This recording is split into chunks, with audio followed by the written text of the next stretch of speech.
The Coyote Twin, Vermilion's downtown theater.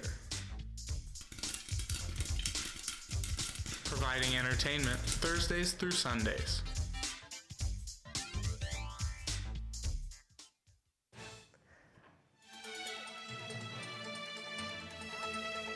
To the governor. And our news teams were at the Capitol. Coyote News starts right now. Live from the Al Newharth Media Center, this is Coyote News. Good evening, I'm Sydney Funderman. And I'm Philip Larson. We'll get to those stories and more, but first. The State House is passing one transgender bill on to the governor and another to the Senate. Senate Bill 46 passed 50-17 with no debate after being deferred last week and will now pass on to the governor's desk to be signed. The bill mandates schools to designate sports as either male or female and forces students to participate in sports that match their sex at birth. House Bill 1005 passed 38-29 after a lengthy debate and will now go to the Senate. This bill mandates schools to designate restrooms, changing rooms, and overnight sleeping rooms as either male or female and requires students to use the one that matches their sex at birth. In December, the Vermilion School Board passed a policy in favor of allowing kids to use the bathroom of their gender identity, the first policy of its kind in the state. Proponents of the bill argue that they are about protecting fairness and privacy for all students. Opponents argue that the bills are discriminatory and will cause harm to transgender youth. The legislature is entering week 4 of its 40-day session. Coyote News' Marissa Brunkhorst was there to learn more about bills that could potentially affect USD students. Last week, Coyote News went to the Capitol to listen in on bills that would affect USD's campus community. The House met and discussed legislation that would prevent the sale of gummy edibles. Representative Fred Deutsch raised concerns of the sale of edibles to children. Other states have shown us that even with strict regulations, even with rulemaking authority, these products are a danger to children. Senate Bill 46 regarding transgender athletes in South Dakota sports was also debated. Similarly gifted and trained males will always have physical advantages over females. That's the reason we have women's sports. Today at the state capitol, we listened to 3 press conferences, one with Democrats, Republicans, and Governor Nome. Republicans highlighted their plans to help keep students stay in South Dakota. I asked how the new Opportunity Center would encourage students to stay. Kent Peterson and Gary Kammick both responded. Peterson said he would defer to the Board of Regents for more information and research. Especially down in Vermilion, on these issues. I think we need to continue to listen. I think the Board of Regents has the opportunity to make adjustments to that as they see fit. Kammick said he believed the Opportunity Centers provided a more diverse and inclusive discussion on campuses. Reporting for Coyote News from Pierre, I'm Marissa Brunkhorst. Thanks, Marissa. Our news team will continue to bring you updates from the Capitol as they happen. Well, it looks like there will be 6 more weeks of winter. Punxsutawney Phil emerged from his burrow this morning to perform his Groundhog Day duties. Thousands of people gathered at Gobbler's Knob in Pennsylvania as members of Punxsutawney Phil's Inner Circle summoned him from his tree stump at dawn to learn if he had seen his shadow. Organizers say Phil communicates his message in Groundhogese. After Phil's prediction was announced, the crowd repeatedly chanted 6 more weeks. Records dating back to 1887 indicate the groundhogs predicted winter more than 100 times. Organizers say 10 years were lost because no records were kept. The annual event has its origin in a German legend about a furry rodent. A familiar Vermilion landmark has been removed. What used to be a large smiley face sign in a parking lot on Cherry Street has been torn down. New construction began earlier this month, but it's still unknown what will be built on the old lot. There has been discussion throughout the community on a Vermilion Facebook group about what might take its place. The Vermilion Chamber of Commerce acknowledged the new business rumors, but wouldn't verify what's being built. Coming up, we'll hear about new ways to use your student ID. Stay with us.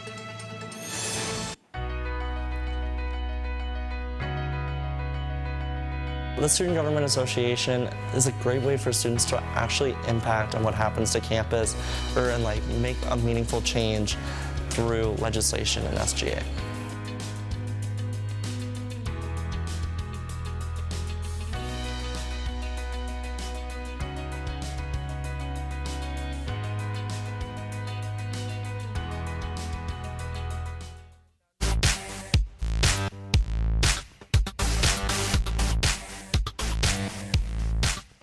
My favorite thing about the International Club is the different events they hold within the school year. My particular favorite is definitely Festival of Nations. Peace out. Except for you. Wait,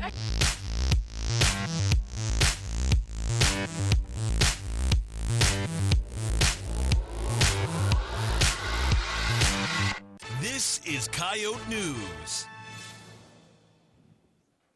Coyote cards are now accessible on cell phones. USD's Coyote cards, also known as Students' Identification, are now mobilely accessed for meal plan swipes and entering campus buildings and residence halls. Students are embracing the change due to the new ease of access. Well, I thought it would be cool because I like to use Apple Pay when I can because it's always a hassle to get out the card and then tap it. Even with it being on my keychain, my phone's always in my hand, and then I have to take my keys out of my pocket to tap it. And so it's just easier to skip a few steps. The Coyote Card office has been moved to a new location and is now a part of the service desk in the library. Coyote Cards are available on iPhones, Androids, and Apple Watches. Here to discuss this new development is Coyote News' Kate Cromer live in the muck. Kate? Thanks, Sydney. I'm here live in the muck with Assistant Director of University Housing, Cody Burgraff. Thank you for being here, Mr. Burgraff. Now, this is a program that University Housing started piloting over the summer. I assume it went well now that it's being rolled out to students? Yeah, we've got good feedback from the students that have used it. It actually rolled out with some faculty and staff actually last spring, so it's been in the news a little, or in the works for a little bit longer, but it's been successful and no kinks that we've found, so far so good. Will students still have the pre-existing option of using their student ID as well as the Coyote wristbands that are offered by the Coyote Card office? Student IDs will still become available. Wristbands are a cost we're not going to pass on to the students anymore, so wristbands are obsolete, so no, if you still have one, you can keep it, but no new wristbands will be given out. We really want to push the mobile credentials. Right now, it's only available on Apple Watch. It could be in the future, it could be available for other brands of watches, but right now it's only the Apple device. Now, this technology was somewhat of a surprise to students. Does housing have anything else under wraps that they're willing to share with students? Well, this is way more than a housing thing. It's actually, IT was involved with it too. It's been piloted at other BOR institutions actually. So there was success there and we brought it here. We don't really have anything else in the works right now, but we hope students enjoy this as another option to be a little more mobile friendly since the whole world is going that way. Thank you for being here, Mr. Burgraff. Yeah. Live in the muck, I'm Kate Cromer. Thanks, Kate. For instructions on how to access a mobile Coyote card, visit Coyote One Stop on the MyU portal. House Minority Leader Jamie Smith has thrown his hat into the race for governor. The Democrat from Sioux Falls made his announcement in Pierre yesterday, just hours before the legislative session began. Smith went over some of his policies and promises to South Dakotans, including the fact that he won't be supporting a state income tax. Smith joins Vermilion Democrat Barry Hulse on the ballot for a Democratic primary in June. A third candidate is expected to announce a run in the days ahead. On the Republican side, Governor Kristi Noem will seek re-election in a primary against former Speaker of the House, Stephen Haugard. Haugard announced his campaign in November of last year. Student artwork has been awarded at the annual Student Art Exhibit. This is the 36th year of the Stillwell Student Art Exhibition. The show includes work from undergrad and graduate students. The exhibit includes a wide variety of artwork where students had the option on which discipline to use. The artwork was judged by Ann Huntington Sharma, a museum curator. Ava Reiner was awarded Best of Show for her photography piece. The exhibit is curated by Amy Phil, the gallery's director, with the help of gallery student assistants. The Stillwell Student Art Exhibition will remain open until the 16th in the John A. Day Gallery. The state rivalry returns to Vermilion in the Sanford Coyote Sports Center. That's right, Phil. When we come back, we'll hear what to expect for this weekend's games against SDSU.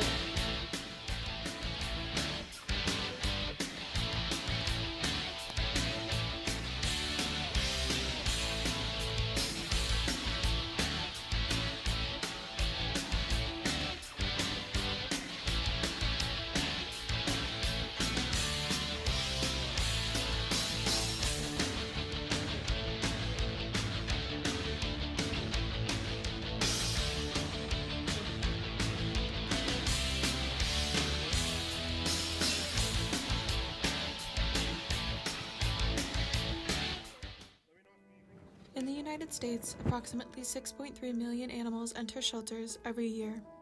Of those, only 3.2 million will be adopted, and over 920,000 will be euthanized.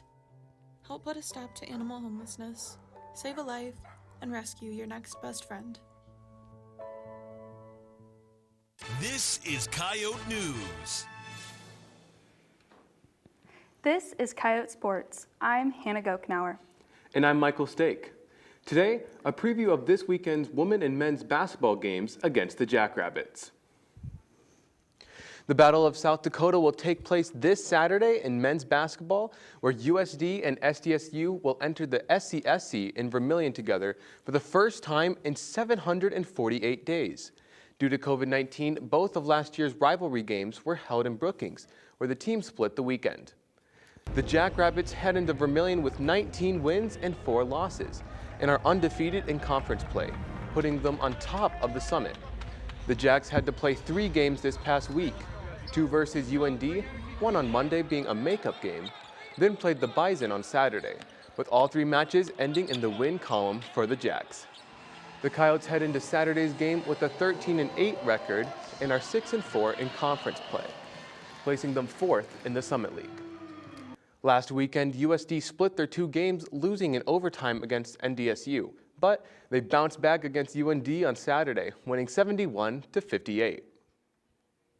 So here's what to know before heading into the men's game Saturday. SDSU's Baylor Shireman leads the Jacks in points scored, assists, rebounds, and steals. USD's Cruz Perelhunt leads the Yotes in points scored, assists, and 3-point percentages. Shireman and Perelhunt both scored 36 combined points in their games on Thursday and Saturday. The Jackrabbits have not only been the most efficient team behind the arc in the conference, but also first in the nation in 3-point percentage and shooting 55%. Both of these teams got to the free throw line early and often, as both clubs are ranked inside the top 25 in free throw attempts, and both are in the top 30 of free throws made in the nation. South Dakota State took Game 1 in Brookings on January 8th by a score of 84-65. The Coyotes took to even the series up on Saturday at 7. Coyote News' Landon DeBoer is live in the muck with what is to expect for this weekend's games. Landon? Thanks, Michael. I'm here with Braden Butler, the KAOR Sports Director. Thanks for being here, Braden. I was wondering what the keys to the game are for both the Coyotes and the Jackrabbits on Saturday. Well, for the Coyotes, starting out with the home team, you really got to figure out a way to stop Baylor Shireman. He's leading the team in scoring. He's leading the best scoring offense in the Summit League, second best in the entire nation behind Gonzaga out on the West Coast. So you got to figure out a way to stop him and that offense, and it doesn't just stop there. You got to stop Douglas Wilson and Noah Friedel if he's playing well as well. So it's going to be a big defensive thing for the Coyotes for them to kind of bounce back after their almost 20-point loss earlier in the season to this same South Dakota State team. And for South Dakota State, if they want to get the win over the hometown Coyotes, they can't let the Sanford Coyote Sports Center affect them. It's something weird about this place where the home court advantage in Vermilion is just otherworldly for any Coyote teams, whether it's men's basketball, women's basketball, volleyball, whatever is playing. So you need to find a way to block out that crowd noise and just get the job done and be the team that you know you can, being the second best scoring team in the country. And how have the 2 teams changed since their first matchup? The lineup has changed quite a bit for the Coyotes. That matchup originally had Eric Oliver starting in that game in replacement of Xavier Fuller. Since then, we've seen the emergence of Boogie Anderson for the Coyotes, and that has kind of kickstarted a win streak for the Coyotes. They've won 6 of their last 7 since meeting the South Dakota State Jackrabbits. Big news, I know head coach Todd Lee said it on the Coyote Report on Monday. Xavier Fuller is practicing this week with the team, and Todd said that he's hopeful but won't commit to anything for Xavier playing in the weekend. It'll be interesting to see how Fuller's reemergence into the team would help shake out the starting lineups as well as just playing overall and how those two teams match up. And on both the men's and the women's sides, how do these rivalry games somewhat even the playing field per se? I'm not sure how they really even the playing. It's interesting because on the women's side, these are usually 2 of the top teams in the Summit League Conference every single year. On the men's side, in recent memory, they've been 2 of the top 3 or 4 teams in the conference for the last few years. So I think the playing field is just even in general when these 2 teams meet, and I think that goes across the board in a lot of different sports.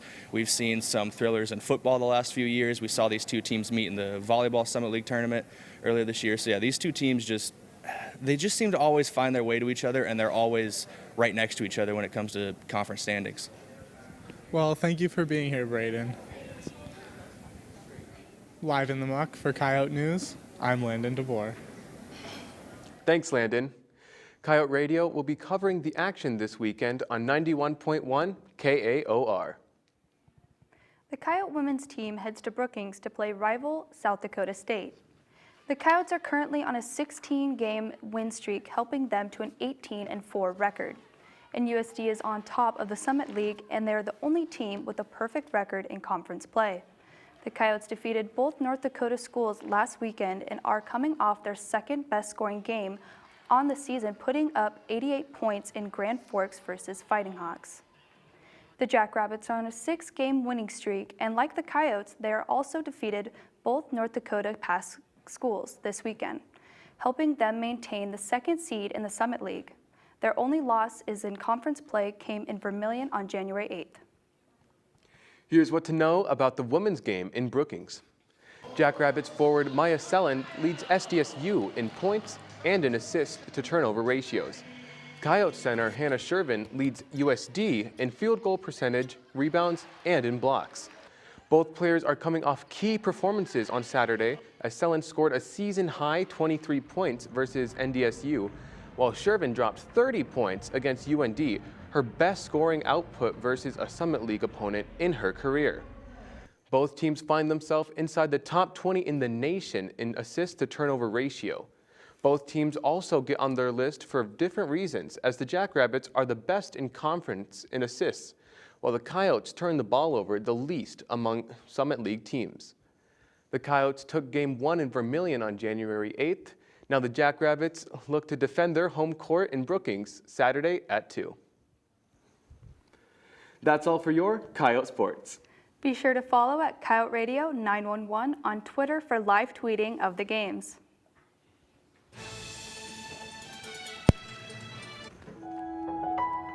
Coming up, we hear from students about their professor pet peeves.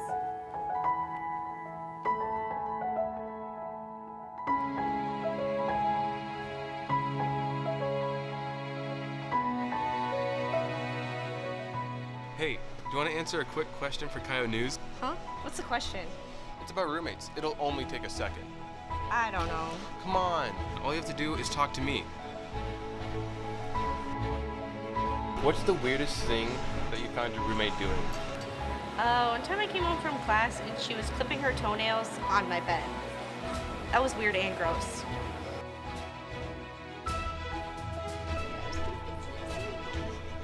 Hey, look, it's you. That was weird and gross. No way.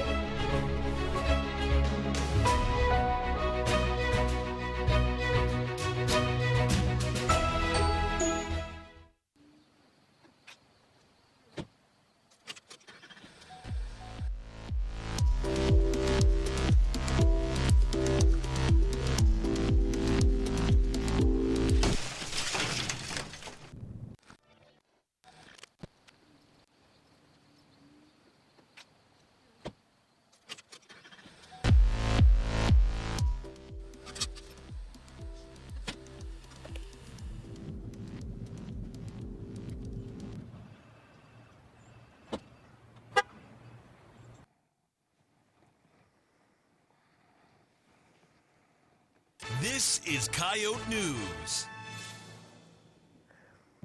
With 4 weeks into the semester, students are starting to learn more about their classes and about their professors. In this week's Out and About, we asked students what their biggest pet peeve is about their professor. Here's what they had to say. I think it's when they just like read off the slides and you're just like, I could read this at home if you're just gonna read off the slides. Definitely review sessions where they tell you, oh, this is gonna be on the test, but it's not on the test. Makes us buy the textbooks. Probably when they don't put all of the assignments like in by weeks. That'd be really nice. Probably signing homework on the day or like the week he gives out tests. Probably when my professors talk quiet.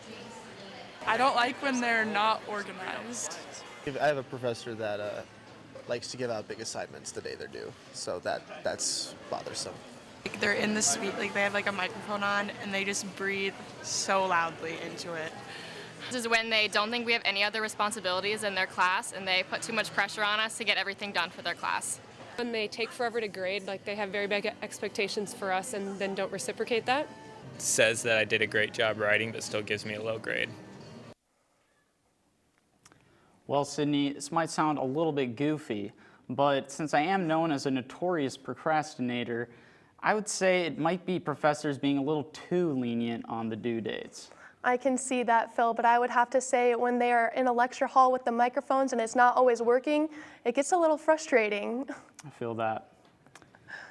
The South Dakota House of Representatives is passing one of Governor Kristi Noem's State of the State priorities forward to the Senate. Senate Bill 37 repeals the licensing fee and taxes surrounding the game of bingo. The fees collected from manufacturers and distributors amounted to roughly $33,000 per year. This does not apply to money won from playing bingo.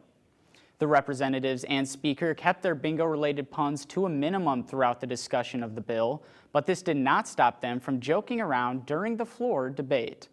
According to Speaker of the House, Spencer Gosh, you have to have fun every now and then. That's it for Coyote News. Be sure to pick up this week's issue of the Volant to read how Vermilion's Farmers Market operates in the winter. Listen throughout the week on 91.1 KAOR for news updates and athletic games. Follow us on our social media pages at USD Coyote News, and we are now on TikTok. This is it for Coyote News. Have a great night.